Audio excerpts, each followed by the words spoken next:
Baik, Ustaz Wijondo, tidak panjang kalam, waktu dan tempat kami persilakan. Apa dong? Baik, terima kasih. Assalamualaikum warahmatullahi wabarakatuh. Waalaikumsalam warahmatullahi wabarakatuh. Alhamdulillahirabbil alamin. Salatu wassalamu ala asrafil anbiya'i wal mursalin. Sayyidina wa maulana Muhammadin wa ala alihi wa sahbihi ajmain amma ba'd. Bapak, Ibu, dan saudara-saudara sekalian yang dirahmati Allah, Alhamdulillah dalam kesempatan yang mulia ini kita bisa bertemu kembali untuk melanjutkan kajian kita yaitu seputar fikih muamalah. Dan kita sudah masuk pembahasan fikih muamalah yang kontemporer ya. Kita sekarang membedah perbankan syariah. Sebagaimana yang kita pahami, perbankan syariah itu ada dua sisi ya, sisi penghimpunan dana dan sisi penyaluran dana. Untuk penghimpunan dana sudah kita selesaikan, kritik terhadap akad-akad, baik itu akad mudharabah maupun akad wadiah. Insya Allah hari ini kita mulai masuk sisi yang kedua yaitu akad penyaluran dana bank syariah.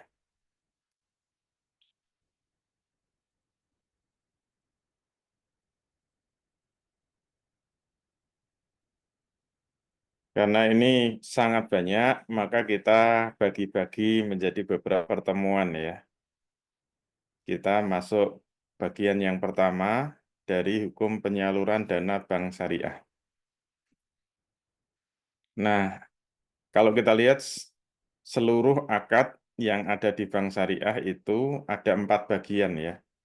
Satu akad hasil, ini aja ada 3 ya. Satu al-mudharabah, 2 al-musyarakah, 3 al-musyarakah mutakisah.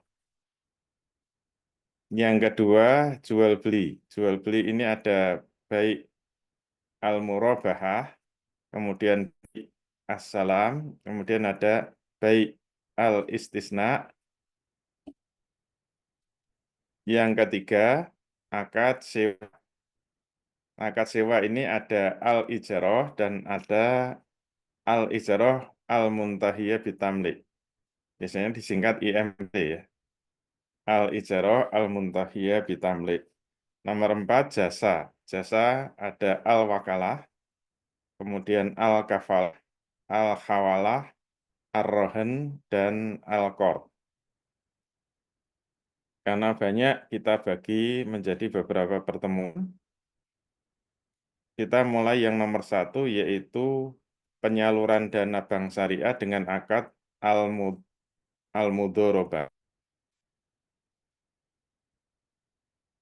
Nah, bagaimana fakta al-mudharabah di bank syariah? Jadi fakta praktek akad al-mudharabah di bank syariah, yang pertama, pihak bank syariah adalah pihak yang berkontribusi dalam modal atau yang disebut dengan sohibul mal.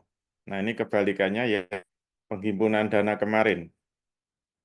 Karena ini penyaluran, bank syariah bertindak menjadi sohibul mal atau pemilik modalnya. Kemudian yang kedua, pihak nasabah adalah pihak yang berkontribusi dalam melakukan pengelolaan atau amal. Jadi nasabah pembiayaan istilahnya disebut mudorib. Yang ketiga, kedua belah pihak sepakat dalam nisbah hasil. Masing-masing berapa persen, berapa persen. Misalnya pengelola itu 60%, pemodal 40%. Atau pengelola 45%, pemodal 50, kebalik ya. Biasanya pengelola lebih banyak, pengelola 55%, pemodal 45%. Itu skema mudharabah atau praktek mudharabah bank syariah. Kalau dibuat skemanya berarti mudharabah itu sirkah, ini teorinya dulu sudah pernah pelajari, Sirkah antara dua pihak atau lebih, yaitu pihak pertama pemodal, sohibul mal, pihak kedua adalah pengelola atau ail, atau mudorib. Siapa pihak pertamanya? Pemodalnya adalah bank syariah. Siapa pengelola? Nasabah. Kemudian bekerja sama dalam proyek bisnis syariah. Nah, bagaimana kritik kita terhadap akad ini? Nah, ini sebenarnya terkait dengan materi yang sebelumnya. Kritik kita fokuskan terhadap pengakuan dana. Bank syariah mengaku sebagai sohib mal. Benarkah itu dana sah milik bank syariah? Dalam teori mudharabah dulu sudah kita bahas, syarat dalam semua akad ya, dalam semua akad muamalah itu salah satunya adalah harta itu sudah sah miliknya. Baik untuk jual beli atau sewa menyewa, termasuk untuk sirkah. Jika dana yang berasal dari nasabah penabung atau deposan kemudian disirkahkan lagi kepada pihak lain, maka pihak bank syariah akan memposisikan dirinya sebagai sohibul mal atau pemilik modal dari dana tersebut. Padahal faktanya gimana? Faktanya dulu waktu akad menerima dana dari nasabah penabung, posisinya sebagai mudorib, bukan sebagai sohibul mal. Dulu sudah dikritik, kalau sebagai mudorib, wajib mengelola secara langsung dari dana yang diamanahkan oleh sohibul mal. Tidak boleh dilempar lagi, tidak boleh diwakilkan lagi. Karena dulu bahas mewakilkan sebagai subjek akad itu hukumnya haram. Yang boleh hanya mewakilkan akad. Kalau mewakilkan akad boleh. Tapi kalau mewakilkan dirinya sebagai subjek akad itu tidak boleh.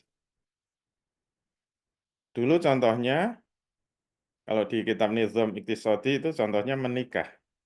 Kalau orang mau nikah, nggak bisa datang, diwakilkan boleh.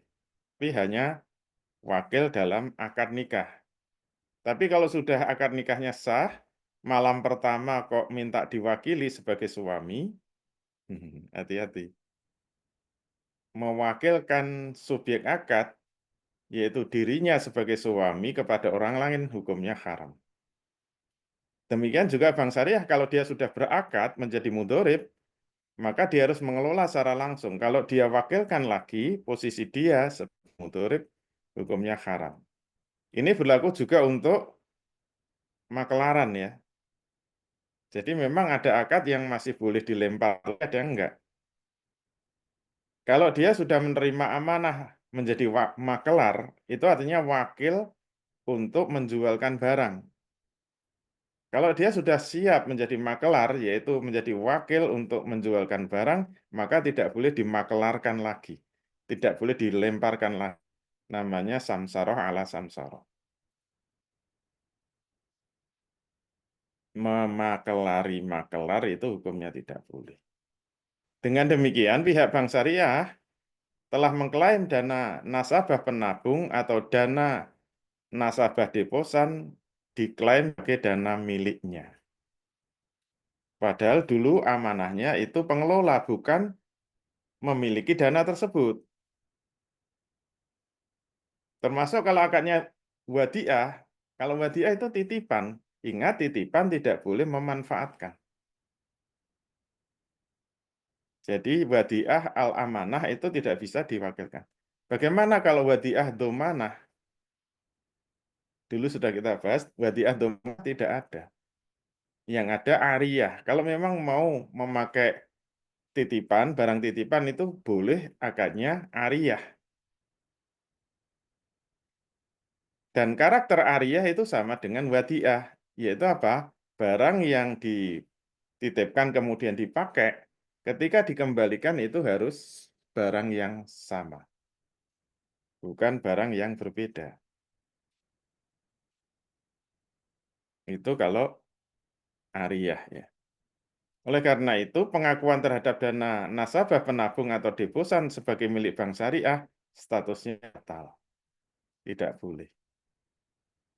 Maka kesimpulan hukumnya atau penerapan hukumnya, bank syariah telah berperan sebagai sohibul mal dari dana nasabah penabung atau deposan, padahal dana itu bukan dana miliknya, maka status akad pengakuan dana ini batil. Ini kritik terhadap bank syariahnya. Oleh karena itu, hukum mudharabahnya menjadi batal atau tidak sah. Baik, kita masuk yang nomor 2, yaitu al-musyarakah.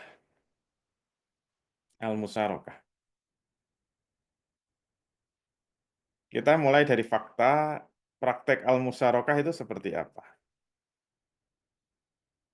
Praktek akad al-musyarakah di bank syariah, satu pihak bank syariah adalah pihak yang berkontribusi dalam modal atau mal dan dalam pengelolaan. Jadi musyarakah berarti hakikatnya apa? Musyarakah itu hakikatnya sirkainan.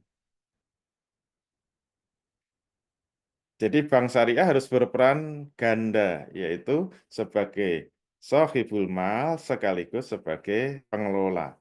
Nasabah juga harus berperan ganda, yaitu sebagai sohibul mal dan sekaligus sebagai pengelola. Ini ciri sirkainan. Kalau di bank syariah disebut al-musyarakah. Jadi pihak bank syariah harus siap menjadi pemodal sekaligus pengelola. Kemudian yang kedua, pihak nasabah juga harus berperan sebagai pemodal dan pengelola. Kemudian kedua belah pihak sepakat di dalam nisbah bagi hasil keuntungan untuk masing-masing pihak. Sehingga musyarakah itu skemanya adalah skema sirkainan, yaitu sirkah antara dua pihak atau lebih. Pihak pertama pengelola sekaligus pemodal, pihak kedua pengelola sekaligus pemodal. Nah, skemanya seperti ini. Pengelola dan pemodal, satu bank syariah, pengelola dan pemodal pihak dua adalah nasabah. Bekerja sama dalam proyek bisnis syariah. Misalnya membangun rumah, ya. Namanya sirkah ini. Nah, bagaimana kritik terhadap ini? Nah, ini kritiknya ada dua. Kalau tadi cukup satu ya, sekarang dua. Yang pertama kritik terhadap pengakuan oleh bank syariah terhadap dana nasabah penabung yang disirkahkan lagi oleh bank syariah dengan akad musyarakah. Berarti poin 1 masih sama dengan kritik terhadap mudharabah tadi. Terus poin 2 masih ada kritik lagi, yaitu kritik terhadap kedudukan bank syariah sebagai pengelola modal. Benarkah bank syariah ikut mengelola sirkah itu, ikut mengelola modal yang disirkahkan itu? Kita lihat ya. Nomor 1, kritik terhadap pengakuan dana masih sama seperti tadi. Jika dana yang berasal dari nasabah penabung disirkahkan lagi kepada pihak lain dengan akad musyarakah, maka pihak syariah telah memposisikan dirinya sebagai pemilik modal dari dana tersebut. Dengan demikian, pihak bank syariah telah mengklaim nasabah tersebut sebagai modal miliknya. Pengakuan terhadap dana nasabah sebagai milik syariah statusnya adalah batil. Nomor 2, kritik terhadap status pengelola modal. Dalam prakteknya, nah ini harus kembali kepada faktanya ya, kembali kepada prakteknya. Dalam prakteknya, pihak bank ternyata tidak ikut berperan secara langsung terhadap proyek bisnis yang dijalankan yang seharusnya dua belah pihak itu ikut berkontribusi dalam pengelolaan. Faktanya yang terlibat secara langsung dalam pengelolaan hanyalah pihak nasabah penerima modal. Jadi kontraktornya itu nasabah. Bank Syariah benar-benar nggak ikut. Tugas Bank Syariah hanya melakukan tugas review, hanya minta laporan, minta bukti-bukti dari hasil usaha yang dibuat oleh nasabah berdasarkan bukti pendukung yang dapat dipertanggungjawabkan. Nah, kalau peran Bank Syariah hanya minta laporan penggunaan dana, itu namanya bukan pengelola, tapi pemodal. Aktivitas Bank Syariah tersebut belum layak disebut sebagai pengelola atau amil, sehingga status Bank Syariah sebagai pengelola otomatis batal. Tidak menjalankan tugas, tidak menjalankan amanah. Jadi hati-hati kalau sudah siap menjadi pengelola, ya harus menjadi pengelola. Sebagaimana kalau mau jadi suami, harus siap menjadi suami. Jangan malah pengen jadi istri. Pas mau nikah gayanya, wah saya siap menjadi suami. Akad nikah, saya siap bertanggung jawab sebagai suami. Begitu nikah, malah berperan sebagai istri. Istrinya malah kerja gitu. Ini berarti tidak amanah. Itu ikut-ikutan Bank Syariah. Penerapan hukumnya kena 2 kritikan ya. Bank Syariah telah berperan sebagai pemodal dari dana nasabah penabung, padahal dana tersebut bukan miliknya. Yang kedua, Bank Syariah tidak ikut berperan secara langsung terhadap proyek bisnisnya, faktanya yang mengelola hanya pihak nasabah, penerima modal. Maka status sebagai pemodal batal, status sebagai pengelola juga batal. Sehingga musyarakahnya batal. Masya Allah, Masya Allah. Berat sekali ya. Sekarang yang nomor 3 adalah musyarakah mutanakisah. Nah ini agak aneh. Selalu muncul istilah-istilah yang aneh yang di fikih aslinya nggak ada. Kayak kemarin wadiah yadomanah itu, yaitu istilah baru. Kayak musyarakah mutanakoh. Ini juga baru ya. Seperti apa? Kita lihat faktanya. Fakta musyarakah mutanakisoh, prakteknya seperti apa? Satu, pihak bank syariah dan pihak nasabah berkontribusi secara bersama dalam memiliki suatu barang tertentu. Masih ingat istilah berkontribusi bersama di dalam memiliki sesuatu barang disebut sirkah amlak ya. Dulu teorinya ya. Sirkah dibagi 2, ada sirkah amlak, ada sirkah uqud atau sirkah akad. Nah, musyarakah mutanakisah itu yang pertama mereka bersepakat untuk memiliki barang secara bersama. Setelah kepemilikan barang terwujud, kedua belah pihak bersepakat untuk menyewakan barang tersebut kepada nasabah. Yang ketiga, kedua belah pihak bersepakat pembayaran sewa digunakan untuk pembelian andil saham kepemilikan bank syariah terhadap barang tersebut. Sampai porsinya 100% menjadi milik nasabah.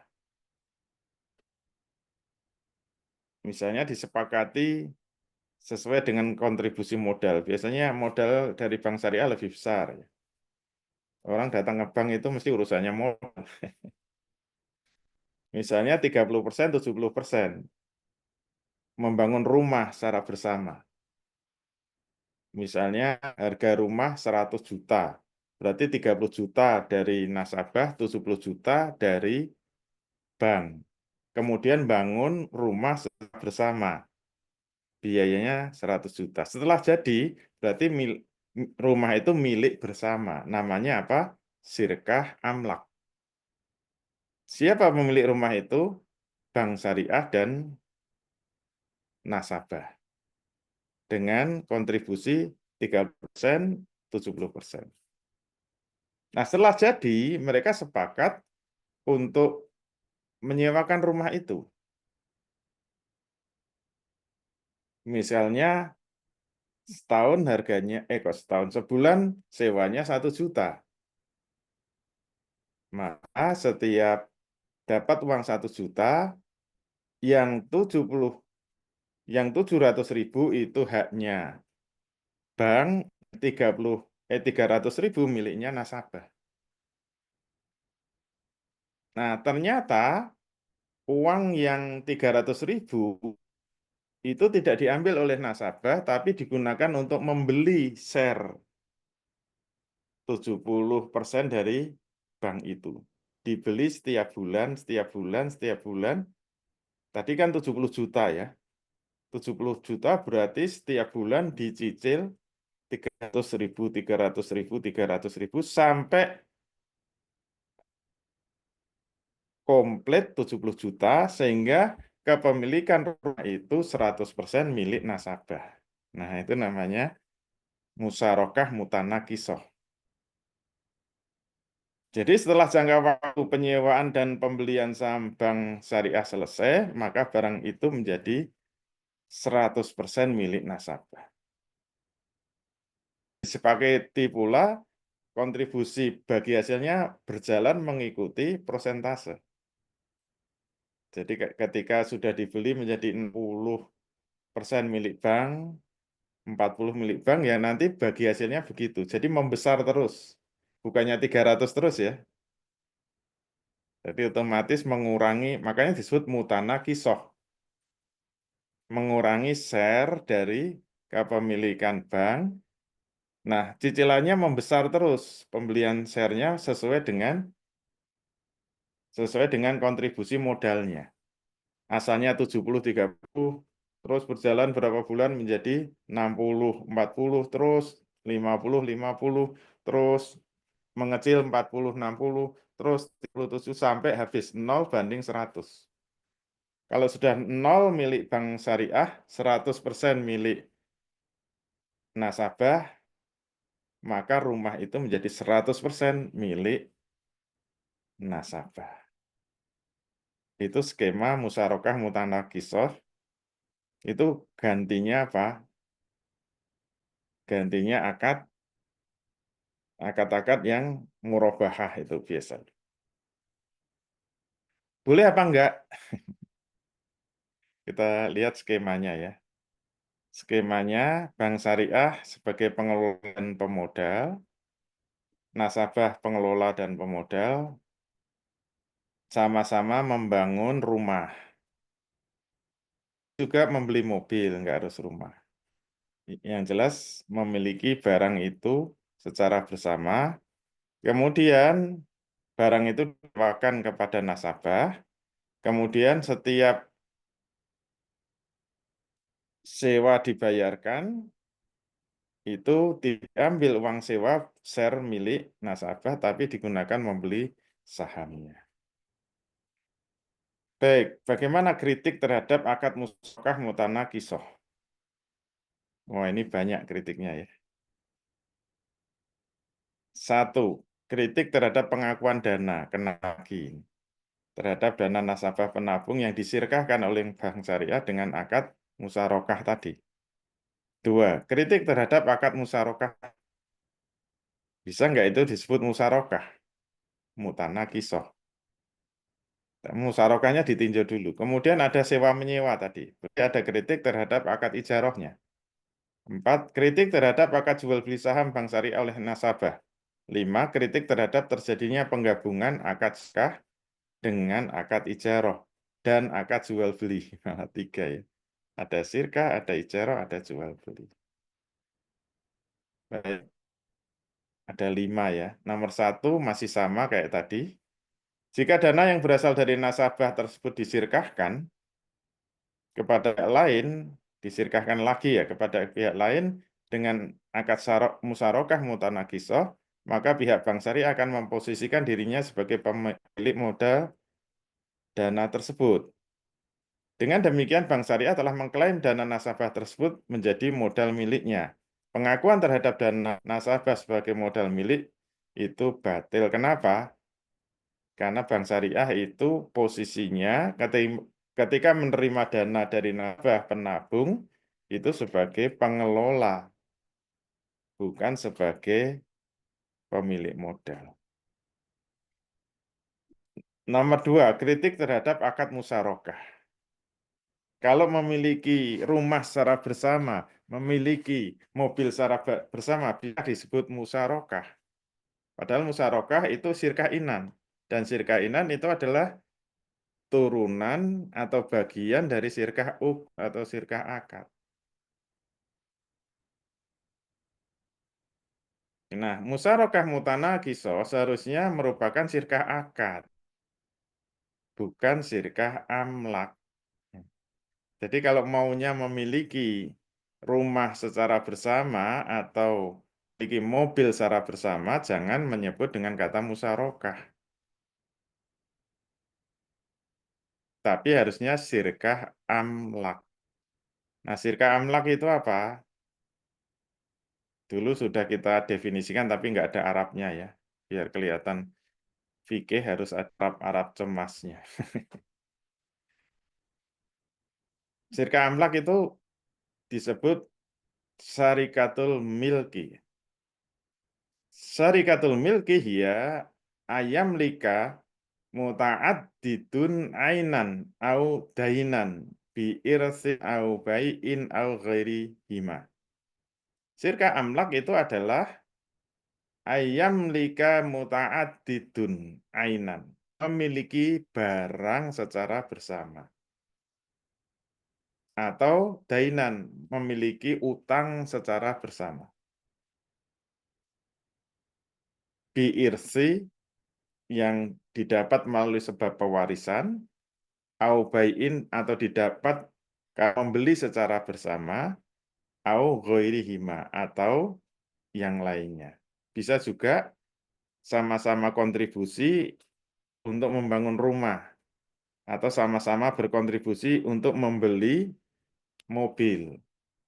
Nah, kalau ada kontribusi bersama dalam kepemilikan barang namanya syirkah amlak, bukan musyarakah. Nah, ini penggunaan istilahnya sebenarnya sudah keliru. Dalam istilah fikih, kalau keliru memberikan nama istilah sebuah akad atau sebuah transaksi, disebut takyif al-fikhi. Disebut al-takyif al-fikhi. Itu adaptasi fikih yang salah. Jadi ada fakta baru dinamai dengan istilah fikih tapi salah, namanya at-takyif al-fikhi. Jadi harusnya bukan musyarakah mutanakisah tapi syirkah amlak. Nah, kalau nama masih dimaklumi lah. Kayak kemarin wadiah itu harusnya qard. Harusnya qard, kenapa disebut wadiah? Wadiahnya wadiah domanah. Nah, itu sebenarnya takyif al-fikhi. Itu kekeliruan dalam menerapkan istilah ya.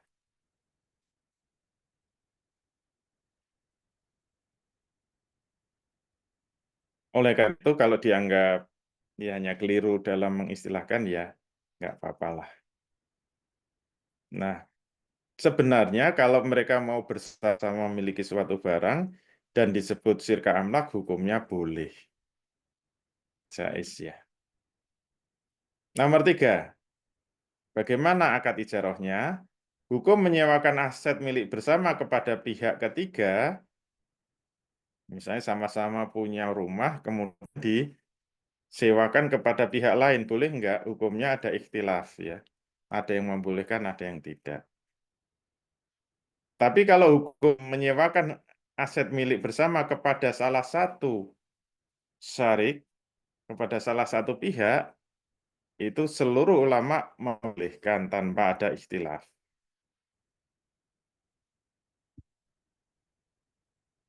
Oleh karena itu, menyewakan kepada mitra syarik hukumnya boleh, asalkan akad sewa menyewanya itu sesuai dengan aturan ijaroh. Nah, ijaroh itu definisinya, al-ijaroh itu hiya akdun alal manfaati bi'iwadin.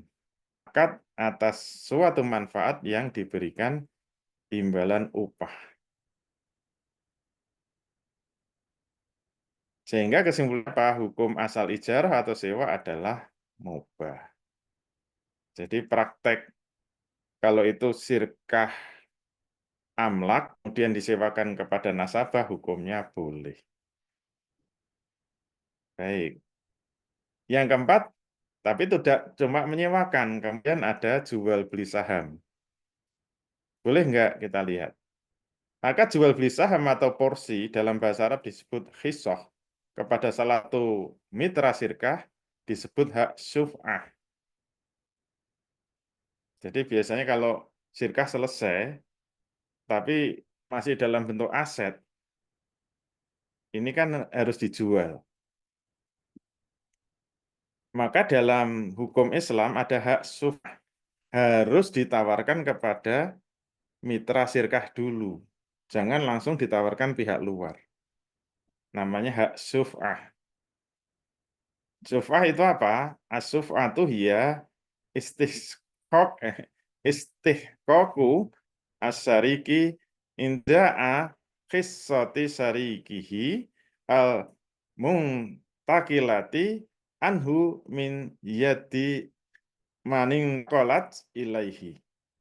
Hak syuf'ah adalah hak dari seorang rekan sekongsi atau syarik untuk mengambil bagiannya yang berpindah milik kepada rekan sekongsinya. Hukum asal syuf'ah itu boleh.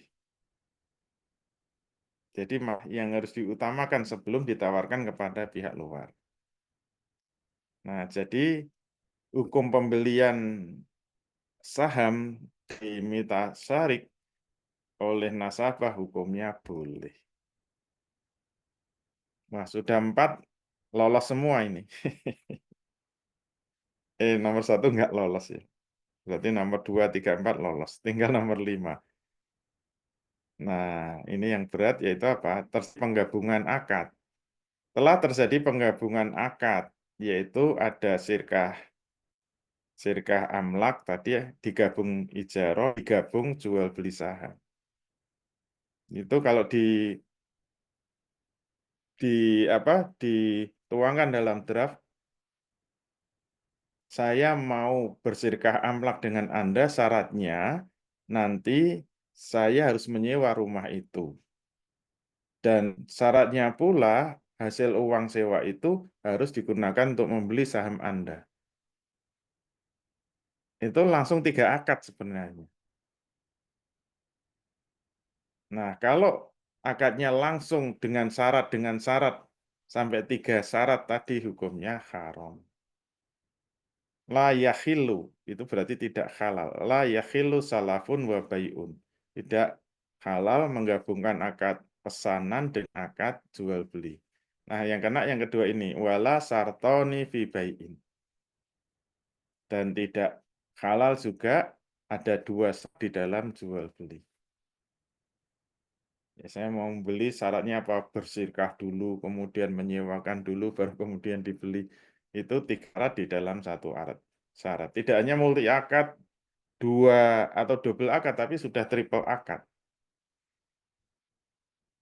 Dalilnya naha Rasulullah Shallallahu Alaihi Wasallam an bai'atani fil bai'ah. Rasul melarang 2 akad jual beli dalam 1 akad jual beli. Kesimpulannya telah terjadi multi akad dalam musyarakah mutanakisah, maka status hukumnya jadi batal. Kalau dirinci penerapan hukumnya, 1, ada 5 ya tadi. Pengakuan dana bank dari nasabah itu jatuhnya batil.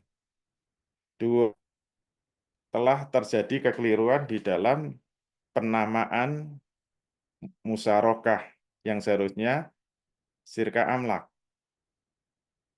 Jadi statusnya seharusnya sirka amlak, bukan musyarakah.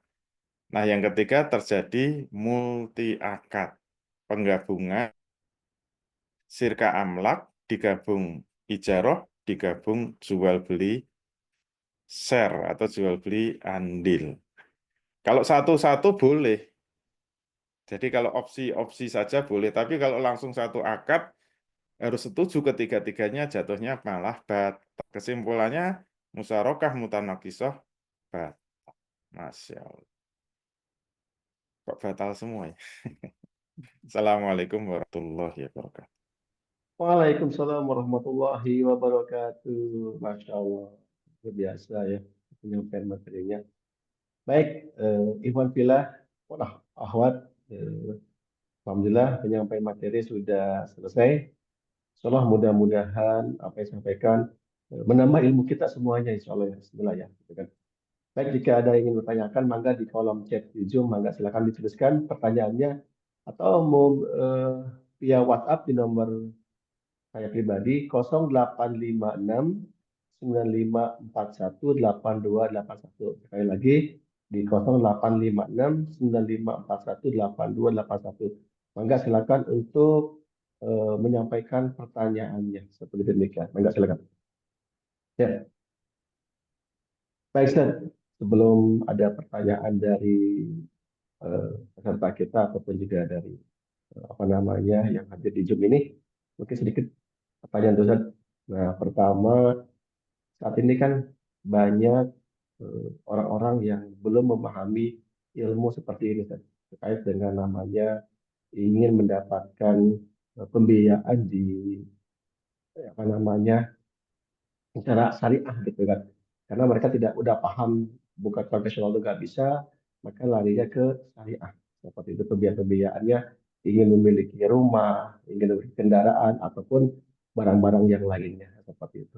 Nah, maka yang menjadi pertanyaan adalah ketika mereka pribadi sendiri, mereka itu adalah tadinya terlepas dari konvensional, sekarang ingin kepada syariah, maka dianggapnya itu sesuatu hal yang diperbolehkan versi mereka. Cara menanggapi orang-orang seperti itu bagaimana? Ustaz? Dalam artian mereka itu merasa ini udah syariah gitu, seperti itu. Maksud. Iya, ini sudah sering ditanyakan ya di tengah-tengah masyarakat ya. Selalu ada pertanyaan seperti itu. Jadi kalau kita itu nggak tahu hukumnya, kemudian melanggar hukum, terus tiba-tiba belajar ngaji jadi tahu. Nah, yang sudah lampau itu dimaafkan atau tidak? Itu sering ya, pertanyaan seperti itu.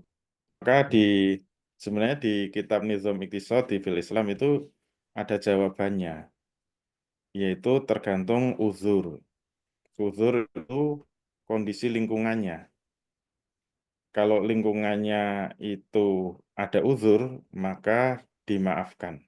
Kalau tidak ada uzur, maka tidak dimaafkan. Maknanya harus segera bertobat. Nah, uzur itu apa? Uzurnya adalah lingkungan sekitarnya. Kalau lingkungan sekitarnya pada tidak tahu, maka ada uzur. Tapi kalau lingkungan sekitarnya pada tahu, maka ada uzur. Misalnya orang tidak sholat, tapi tidak tahu bahwa sholat wajib. Sedangkan lingkungannya pada sholat dan pada tahu hukumnya, maka berarti tidak ada uzur. Dia tetap berdosa. Terus ada orang Islam kredit di bank syariah. Dia tidak tahu, sekitarnya juga tidak tahu, maka ada maaf. Minta Nah, maaf.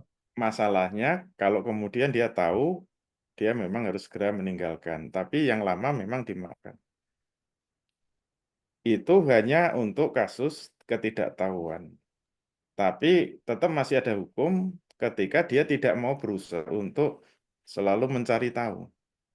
Jadi kalau orang Islam mau mengerjakan sesuatu, itu wajib mencari ilmunya.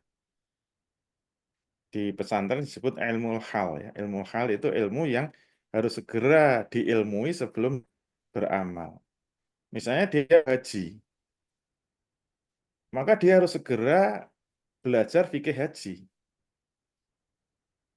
Tapi kalau hajinya masih lama ya nggak apa-apa dia belum belajar. Tapi kalau nanti mau Ramadan ya harus segera belajar fikih puasa Ramadan. Dia mau sholat harus segera fikih sholat. Nah sekarang itu yang menjadi masalah kalau muamalah kebanyakan nggak mau ngaji. Orang kalau mau bisnis wajib belajar fikih muamalah. Kalau enggak nanti keliru-keliru. Nah, kalau dia tidak mau, nah dosanya itu di situ. Dosanya tidak mau mencari ilmu itu. Padahal kewajiban orang Islam kalau mau beramal wajib tahu status hukum syariatnya. Nah, sekarang sudah bisnis ke sana kemari, tapi belas nggak pernah belajar fikih muamalah. Walaupun antara fikih muamalah yang asli dengan fikih kontemporer ya, praktek-praktek kontemporer itu memang diperlukan satu ilmu sendiri lagi gitu loh. Jadi beda belajar fikih muamalah yang asli dengan kalau sudah nanti sudah bentuknya ada MLM, ada affiliate, nanti ada dropshipper, nanti ada istilah asuransi, itu di dalam fikih asli nggak ada itu. Nanti ada pegadaian, termasuk ada bank syariah, ada pasar modal, itu semuanya baru kan. Nah, ini diperlukan satu tambahan ilmu lagi. Nah, alhamdulillah di Iskariman itu fikih muamalah dasarnya sudah selesai. Sekarang kontemporernya ditelaah satu-satu. Ternyata semua kalau dikembalikan pada fikih muamalah aslinya banyak yang salah prakteknya itu. Nah, berarti satu ilmu lagi. Nah, di sinilah umat Islam sudah malas. Kalau orang malas belajar, malas menuntut ilmu fikih sebelum dia beramal, ya nanti kena hisab juga. Tetap kena dosanya. Tapi dosa bukan karena dia tidak tahu ketika beramal, dosanya karena dia tidak tahu, tidak mau mencari ilmu ketika mau beramal. Gitu ya, Allah. Baik, syukran jazakallahu khairan atas jawabannya, Ustaz. Masya Allah, luar biasa. Baik, Ustaz, ini ada yang raise hand dari Pak Jori. Bangga, Pak Jori. Halo, silakan.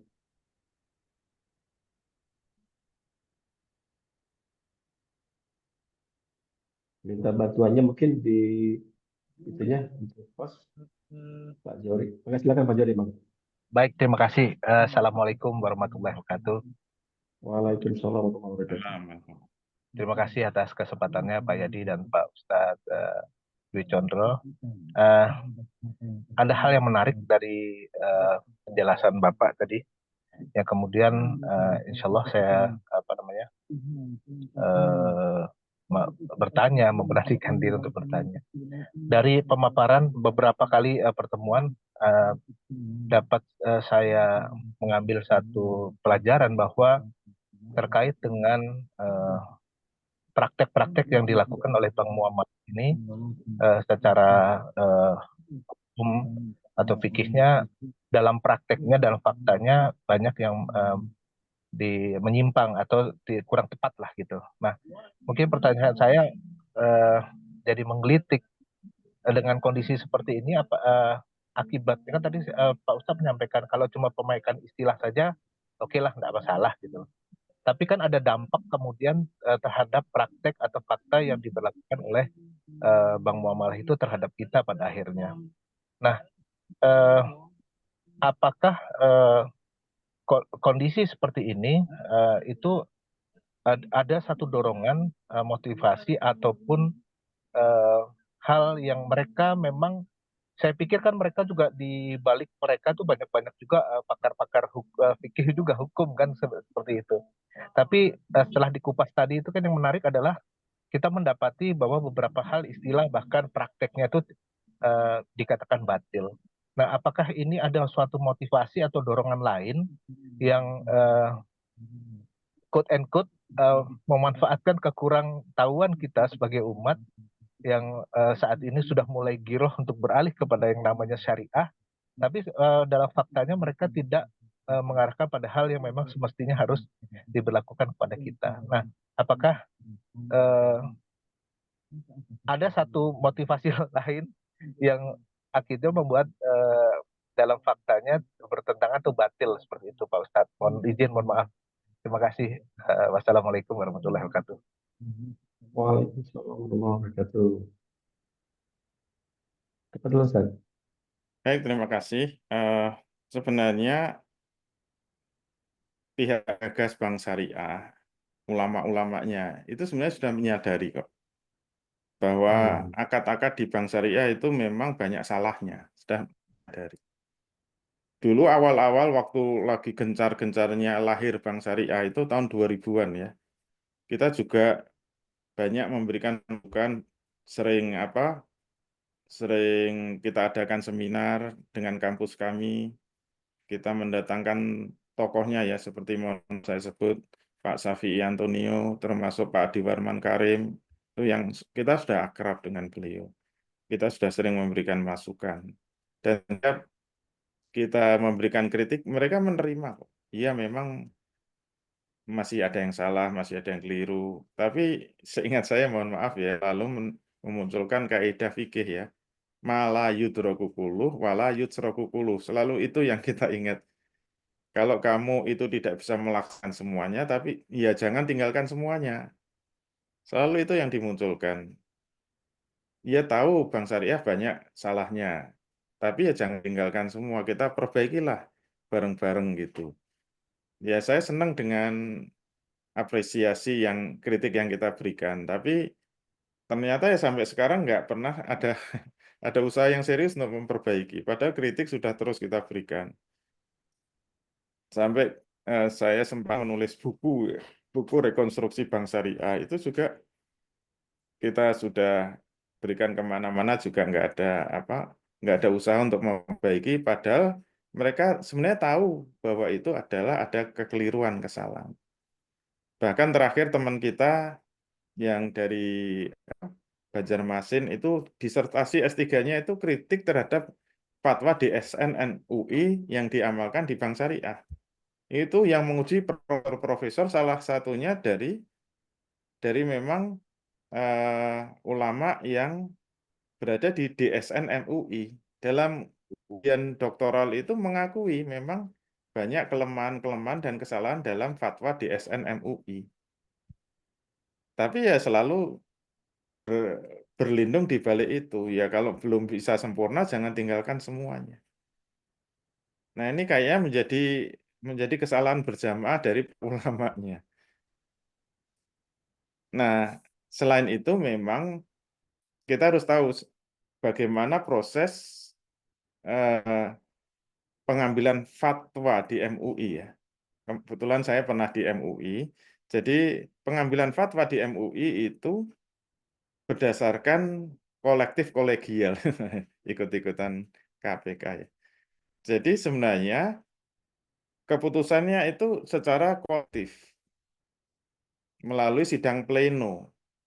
Jadi penggodokan itu di DSN MUI, setelah digodok nanti putusannya harus lewat sidang pleno. Kalau sidang pleno itu gabungan, ada ulamanya, ada praktisinya, mungkin ada akademisinya, mereka tokoh. Nah, untuk menghasilkan keputusan itu tetap dengan voting, dengan suara terbanyak.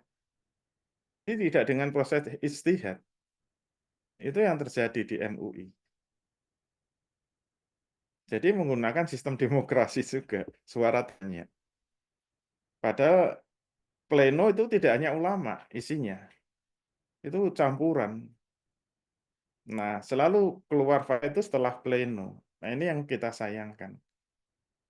Oleh karena itu, nah ini menjadi kesalahan berjamaah dan turun-temurun. Saya kalau ketemu satu persatu, masing-masing tidak merasa bertanggung jawab. Ya saya tahu itu salah, tapi itu kan keputusan bersama gitu loh. Saya seorang diri nggak bisa memperbaiki, nggak bisa. Kalau ketemu salah satu ulamanya mesti gitu semua. Masing-masing angkat tangan. Karena itu hasil pleno. Nah, memang sudah sistemik ya seperti itu. Itulah fakta yang terjadi dan umat ini tidak tahu proses itu. Nah, tugas kita itu ya hanya bisa begini, kita menyampaikan. Nah, sekarang itu sebenarnya sudah mulai muncul kegelisahan besar. Umat sudah mulai merasa bahwa bank syariah tidak beda dengan konvensional. Sudah ada gejala itu. Karena sangat mudah menunjukkan kesalahan praktek bank syariah. Mereka yang pernah di konvensional kemudian ke bank syariah, kesimpulannya sama aja. Kesimpulannya cuma dengan istilah-istilah Arab gitu aja. Itulah yang terjadi. Sehingga selalu yang ditunggu terus kalau bank syariah nggak mau diperbaiki, alternatifnya apa? Makanya kemarin saya sampaikan, oke lah kalau minta praktisnya kita juga buat di Jogja Natras SS itu gitu. Ya terpaksa gitu. Termasuk munculnya apa pengembang-pengembang syariah yang mandiri tidak mau terikat dengan bank syariah itu juga fenomena perlawanan gitu terhadap status quo yang tidak mau berubah itu. Gitu ya, Allah. Hmm. Masya Allah, itu jawabannya Pak Jori ya. Jadi sama aja, cuma di apa bahasa Arab bahasa Arab. Baik, Ustaz, ini ada pertanyaan dari kolom chat. Ya, Ustaz, jadi bertanya, ada kasus orang tua saya mengambil leasing kendaraan karena tidak mampu bayar dan kendaraan akan disita orang tua, meminta saya untuk membantu membayarkan hutang leasingnya. Karena saya tidak memiliki dana, orang tua saya menyuruh saya untuk meminjam ke bank. Alasan orang tua adalah karena kondisi darurat dan jika tidak membantu dianggap tidak peduli. Bagaimana sikap yang harus diambil? Apa Ustaz? Iya, jadi harus bisa menempatkan makna darurat secara fikih ya. Karena ulama mendefinisikan darurat ya. Darurat itu apa? Ittirarul mulji'u allazi yukhsha minhu al-khalaq. Jadi darurat itu kondisi keadaan yang bersifat memaksa, yang kalau tidak dilakukan itu bisa menimbulkan kebinasaan. Itu darurat. Jadi kalau diurutkan, babnya beli motor secara leasing. Pertanyaannya, kalau nggak beli motor secara leasing, mati apa enggak? Tidak. Kalau enggak, berarti bukan darurat. Jadi nariknya harus seperti itu. Jadi jangan terlalu mudah mengambil kata darurat itu. Darurat itu karena ada kaidah ad-daruratu tubihul mahzurat. Kondisi darurat itu bisa menghalalkan sesuatu yang haram. Masalahnya itu. Oleh karena itu, kalau kata darurat itu terlalu mudah digunakan, nanti semua yang haram ditabrak semua. Dikit-dikit alasannya darurat, dikit-dikit darurat. Nah, oleh karena itu, kalau itu memang tidak masuk kategori darurat, berarti tidak boleh membantu suatu yang haram dengan cara yang haram juga. Gitu. Kalau kita mau harus dengan cara yang halal. Karena tujuan tidak menghalalkan segala cara. Jadi al-ghoyah la tubarirul wasilah. Tujuan tidak menghalalkan secara halal. Oleh karena itu, walaupun itu perintah orang tua, tidak boleh ditaati. Kalau itu perintah yang haram atau perintah yang batil. Jadi kayaknya la ta'ata li makhluki fi maksiatillah. Tidak ada ketaatan kepada sesama makhluk walaupun itu orang tua kalau itu maksiat kepada Allah. Nah, oleh karena itu kalau kita mau bantu ya tetap harus dengan cara yang halal. Sudahlah itu yang mau kita bantu itu haram, harus suruh membantu dengan cara yang haram. Itu nanti malah double-double. Silakan kalau mau tetap dengan cara yang halal. Gitu ya, Allah. Syukran atas jawabannya. Demikian ya. Ini Ibu atau Bapak Ato ya. Jadi kita lebih berhati-hati lagi dalam melaksanakan aktivitas bermuamalah. Jadi sikap yang kita ambil adalah bahwa hal tersebut bukan kategori darurat. Ya, tadi saya sampaikan bahwa dan itu di mana kita dalam kondisi siap untuk dalam keadaan mungkin takut ada kematian atau yang haram jadi halal. Jadi tinggalkan saja dengan cara ma'ruf menyampaikannya demikian.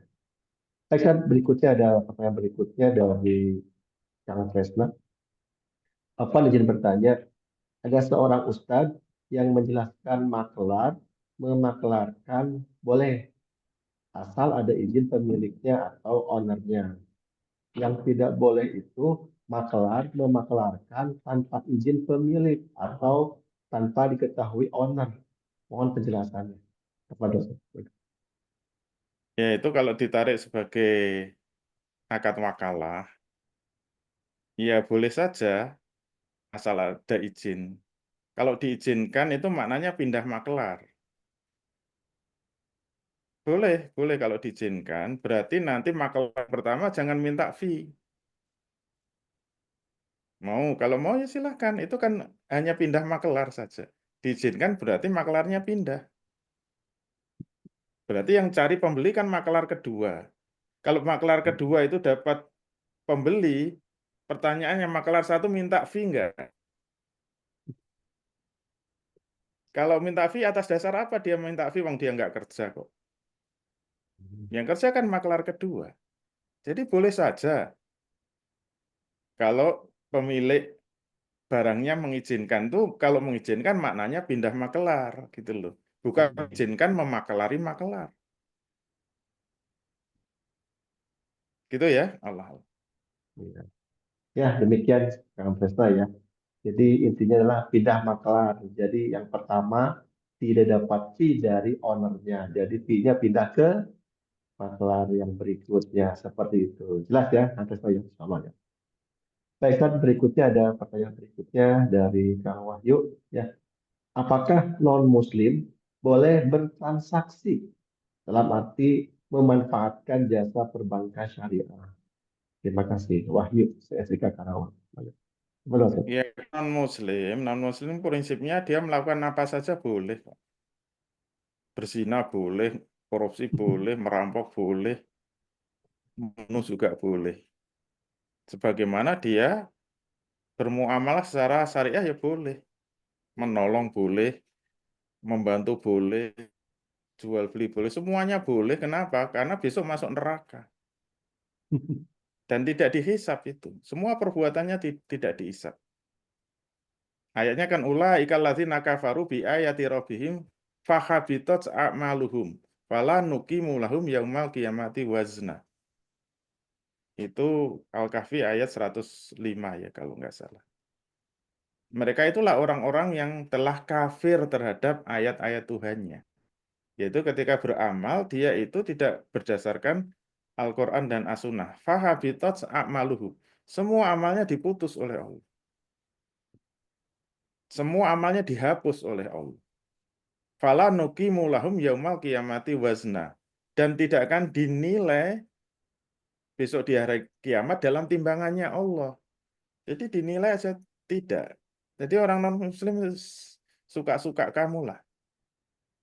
Dia berbuat baik ya tidak ada fungsinya, berbuat jahat juga nggak ada fungsinya. Semuanya tidak dinilai. Dzalika jazaohum jahannam bima kafaru wa takhadhu ayati wa rusuli huzwa. 106 ya Al-Kahfi. Demikianlah balasan mereka langsung masuk neraka jahanam. Karena kekafiran mereka ayat-ayat Allah dan karena menjadikan Rasul sebagai bahan olok-olok. Jadi termasuk orang Islam sekarang kalau di dalil hadis diolok-olok dia itu mengolok-olok Rasul itu. Itu kafir itu kalau orang suka mengolok-olok Rasul. Termasuk mengolok hadisnya. Langsung masuk neraka nggak dihisap. Tapi masalahnya apa? Masalahnya adalah syariahnya itu kan orang-orang Islam.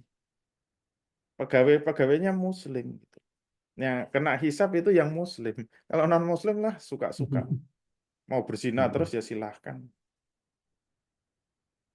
Saya banyak memperhatikan video orang mu'alaf ya. Kebanyakan kita mikir dikit aja masuk Islam. Kalau semua dosa-dosa orang Kristen yang mengakui penyaliban Yesus sebagai penebus dosa, itu kan maknanya kita berbuat apa saja nggak masalah. Kenapa? Dosanya sudah ditebus oleh Yesus. Itu katanya tidak masuk akal itu. Makanya orang Kristen tuh mau ngapain terserah. Kenapa? Dosa sudah ditebus dengan penyaliban Yesus. Syaratnya cuma beriman, percaya sama penebusan dosa oleh Yesus. Selesai. Kalau gitu kan berbuat apa saja nggak masalah. Itu tidak make sense, kata yang mu'alaf. Saya nggak bisa nerima logika ini. Gitu ya, Allah. Iya, iya. Oh, Masya Allah. Jadi jangan khawatir, boleh semuanya dan siap-siap. Jangan khawatir juga, apa namanya, ditunggu neraka sebelum apa namanya, sebelum berakad, setelah ditunggu neraka. Seperti itu. Ya. Oke. Ya begitu, eh, dari Kang Wahyu atas pertanyaannya. Berikutnya ini ada masuk dalam chat pribadi ke sini, kan? Seperti pertanyaannya. Assalamualaikum warahmatullahi wabarakatuh. Dan mau tanya, jika mau melakukan akad murabahah, namun disyaratkan untuk membuat akad syirkah, apakah sah? Untuk murabahah itu pertemuan berikutnya ya. Ya, berarti Jadi jawab sekarang kan ya. belum kita bahas murabahah. Nanti insya Baik, Allah baik. kalau masuk murabahah boleh ditanyakan lagi. Gitu ya. Hmm. Ya, boleh siap kan. Murabahah maksudnya jual beli itu. Hmm. Baik, untuk pertanyaan yang masuk kolom chat pribadi saya ya, Pak Aziz, insya Allah kita bahas di pertemuan berikutnya. Jadi beliau selangkah lebih maju nih pertanyaannya dari materinya. Insya Allah kita bahas di pertemuan berikutnya. Insya Allah. Baik, berikutnya dari Pak Arif masuk lagi satu pertanyaan. Apakah kita berkewajiban menyelesaikannya setelah kita tahu bahwa akad di bank syariah tersebut termasuk akad batal atau segera meninggalkannya? Seperti itu. Ya, kalau kasus per kasus harus dilihat faktanya ya. Karena tadi kita kan membahas dua sisi sekaligus ya. Pihak satu dan pihak dua. Jadi batal itu terjadi di internal banknya, tetapi kemudian transaksi dengan nasabah itu benar, itu beda loh hukumnya. Itu seperti pertanyaan, kalau PT batal menjadi karyawan PT boleh enggak? Jawabannya kan boleh, asalkan akadnya benar. Berarti yang salah itu hanya untuk pemilik PT-nya. Nanti bank tadi batal itu kan internal banknya ya. Terus memanfaatkan bank itu boleh enggak? Masih boleh asal akadnya benar gitu loh. Tapi kalau akadnya juga salah ya tetap nggak boleh. Nah, harus diperiksa lagi kan. Jadi kalau memang ternyata akadnya masih salah, pertanyaan berikutnya sudah selesai belum? Kalau sudah selesai ya sudah tinggal ditobat. Kalau belum selesai, ya memang wajib diperbaiki. Misalnya ada ribanya. Menurut Bank Syariah itu bukan riba, margin, tapi menurut pemahaman yang benar riba, ya harus diselesaikan. Tidak mau ngasih marginnya karena itu riba.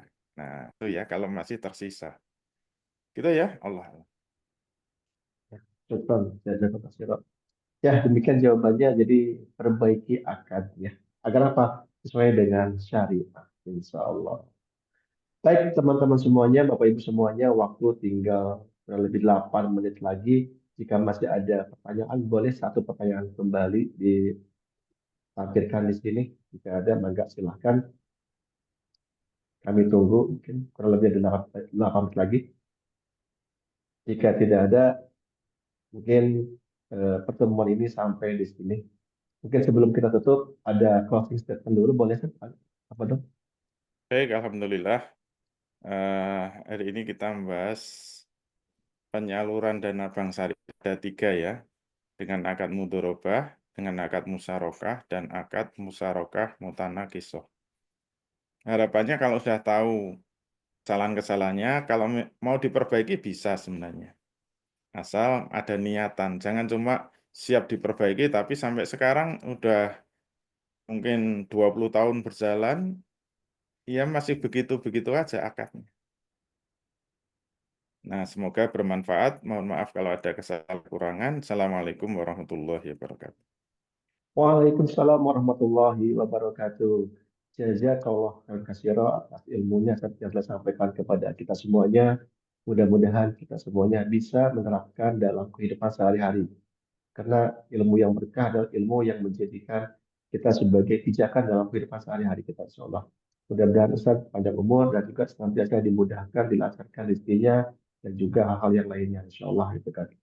Baik, terima kasih juga kepada Ustaz Gunawan dan juga keluarga yang telah memfasilitasi kita kajian muamalah ini. Mudah-mudahan kita pun juga memberikan yang terbaik kepada guru-guru kita, kepada Ustaz Gunawan dan juga kepada kita semuanya yang hadir dalam kajian Zoom ini.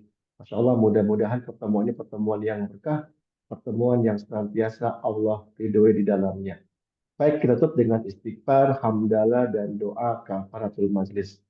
Alhamdulillahirabbil alamin. Astagfirullahaladzim. Subhanaka Allahumma wa bihamdika asyhadu an la ilaha illa anta astaghfiruka wa atubu ilaik. Ila liqa. Wassalamualaikum warahmatullahi wabarakatuh. Waalaikumsalam. Waalaikumsalam.